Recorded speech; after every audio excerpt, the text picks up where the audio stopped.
For more, let's bring in Emily Parker. She's a strategic advisor at RWA.xyz.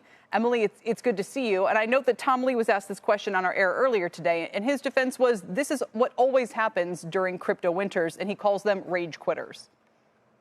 Yes, I mean, people have been pivoting from crypto to AI for a while. Here's the thing. Bitcoin is a sentiment-driven narrative, and it's a sentiment-driven asset, and it's a narrative-driven asset. And in terms of sentiment, you just have people excited about other things right now. They're excited about AI, and they're excited about the stock market, which is largely driven by AI.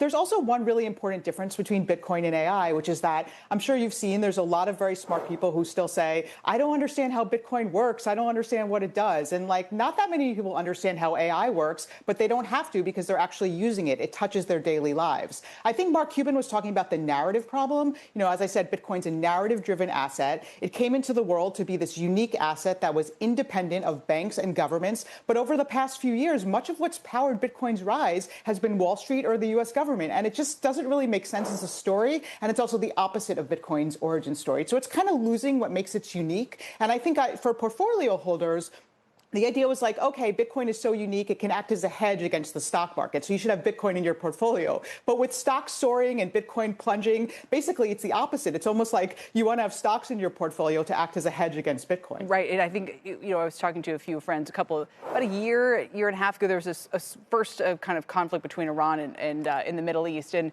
Bitcoin had sold off instead of rallying on that kind of along with the stock market. And they said, wait a minute, those correlations aren't what I was promised, and saw that as an opportunity to sell. It was fortuitous in that case. What would your message be to those who are still in it? I mean, do they need to sell and get out at 67 and go put the capital into something that's actually going to grow over time and has a proven track record?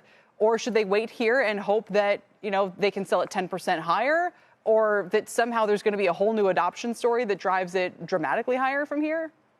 Kelly, as you know from all our conversation on the show, Bitcoin is wildly unpredictable. I mean, it always defies expectations. I personally do not think Bitcoin is dead. I just think it needs to come back to what made it unique. I think another thing to look at, which is interesting, there's still a lot of Wall Street energy, and there's still a lot of energy in other aspects of this economy. For example, in real world assets, tokenized real world assets, this is like stocks, treasuries, gold that are being tokenized and put on a blockchain. You have, JP Morgan and Fidelity and BlackRock all launching tokenized funds. It's like 30 billion in value, 300 billion in stable coins. So and this is a lot of this is powered by crypto infrastructure, by the way. A lot of this runs on Ethereum. So I don't think crypto is dead. I don't want to tell people, this is over, but I do think that we need to reclaim the narrative and just, again, come back to what made Bitcoin unique. No, I think the infrastructure won, but that has nothing to do with the price of Bitcoin. There's never been a compelling case for if digital gold was the most compelling use case, and it's up to gold has thousands of years of history to prove that it can hold up over time, and Bitcoin, it remains an open question. And also, you mentioned gold. This is such a good point. I think that's such a big part of the problem, because I think Bitcoin was supposed to be digital gold, this hedge against global instability, but digital gold is being outshone by actual gold. I mean, I think the incredible performance of gold is a big part of the story.